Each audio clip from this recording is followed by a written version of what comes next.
Welcome back, everybody, and thank you for visiting Just the Best Parts. I'm SP, and I'm back in the chair. Today, I'm doing commentary for the very best scenes of The Acolyte Episode 7, the penultimate episode. We've only got one left, folks, and I just can't wait to find out what the F is going on Brendock. Was it Coral? Was it Camille? And what did Soul do? Let's find out.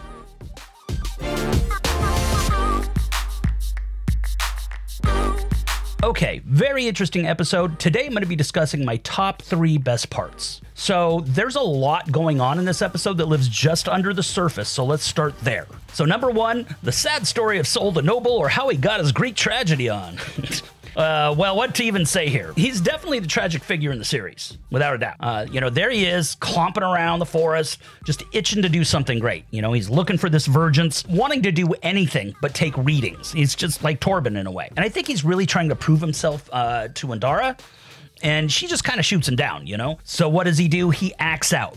You know, he goes against everything that the Jedi, you know, stand for, and instead goes all in for this whole hero rescuing the damsel in distress kind of thing. And throughout this episode, he misinterprets every single event so that it fits his narrative. It's all in his head. You know, as my wife said after watching it, said, you know, he's a solution looking for a problem. And man, that is 100% accurate. He's literally got everything wrong. And when Anastasia told him, you know, someday those noble intentions of yours are going to get the Jedi wiped out, you know, well, yeah, you know, that's a cool line, and we know it's true, but Soul is literally, at least partly, the nexus, or the vergence, if you will, that gets the ball rolling for that. His actions have caused a snowball effect, or a butterfly effect. We're gonna start seeing the cancel really squirrely with hiding the truth now. It's Indara who told the truth from a certain point of view. It's lies by omission. You know, Vernestra is probably already covering something up with Camille, but she's going to have to double down when she learns the truth of what happened 16 years ago. And then, like all corruption, it becomes part of the culture. Little white lies and omissions become more frequent and part of the mantra from a certain point of view. And don't forget, Camille said one had to destroy the dream of the Jedi to win. In other words, the faith in the system. Well, sadly, Soul is the tragic Greek figure that ends up doing just that, even though he thought his intentions were pure. Nope. Soul's the rotten apple, man. He's the rotten apple in this whole thing, and it only takes one.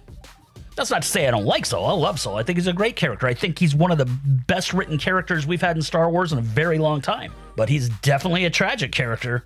And, you know, this is one of the things, you know, you get people bitching and moaning and, you know, about the show and all that. It just gets so tiring. I think this is what a lot of people end up missing about Star Wars. Even back in the day with The New Hope, people missed it. Star Wars has always been about the underlying message, the parable. That's what's important in Star Wars, not the flash. It's about the messages underneath. Star Wars is able to hold up a mirror to society and present you with a choice. See what I did there? See, the title is super important. This whole concept of choice has been demonstrated throughout the show, but especially in this episode. You know, you got Torben's choice to be a whiny little bitch. You got Soul's choice not to heed Indara's warnings. You got Coral's choice to fight. May's choice to start a fire. Soul's choice to save Osha instead of May. Indara's choice to lie by omission. And I'm sure there's a ton of other ones. Again, another message that imparts wisdom to the audience. It's your choice in everything. And what you choose matters and has consequences, either positive or negative. Hell, you can see that with the fandom regarding this show. All right, number 2. And these are in no way in any kind of order. This kind of ties in, I suppose. But from a story perspective, I really liked the lore in this episode. You know, I did not see this coming, this whole idea of the virgins. You know, it's like, a virgins, you say. Isn't that what Yoda said? A virgins, you say? I can't remember. But it was something like that. We've heard it before. Anakin was a virgins. Dagobah in the cave was a virgins. I want to say there was another one, like Mustafar in one of the Vader comic series with the Mask of Momin.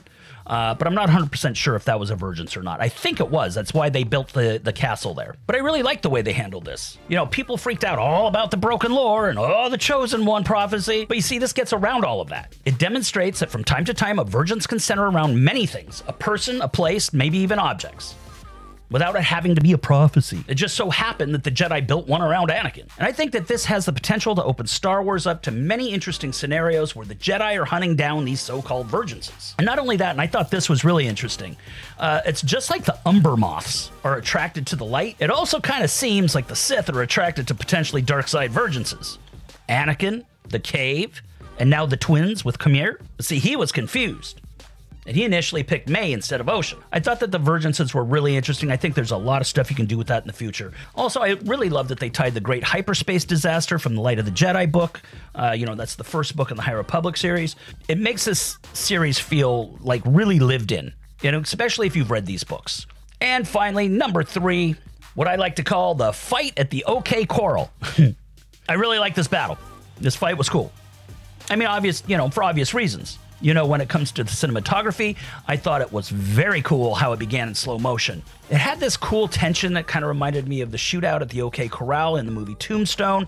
You got Doc Holliday there, and he winks at one of the bad dudes. I can't remember their names. There's Wyatt Earp, and he's like, oh, fuck. And then you get this whole black mist power that Anastasia used. It's very reminiscent of the Night Sisters. It's almost like this coven is an offshoot of them.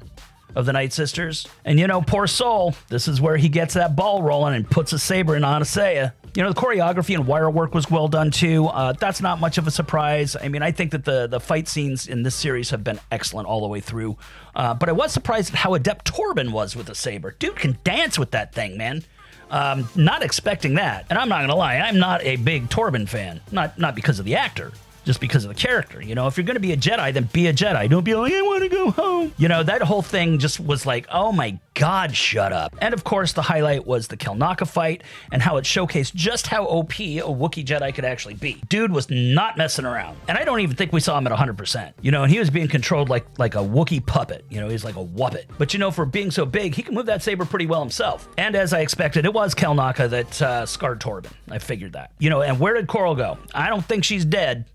I think the others are dead. I think Indara wiped them out. I suppose maybe they could just have been passed out, but I don't think so, man. I think they're dead. So for this episode, these are the big 3 takeaways for me. That's not to say that I loved everything. There were definitely some janky things too, but I'm not going to piss and moan about it. It's like the story's message. It's my choice. To celebrate the things that I find inspirational to me. And for me, that's those little nuggets of wisdom that are lying just under the surface. So until next week, I'll see you for the final episode. Thanks for all your support, and thanks for visiting Just the Best Parts.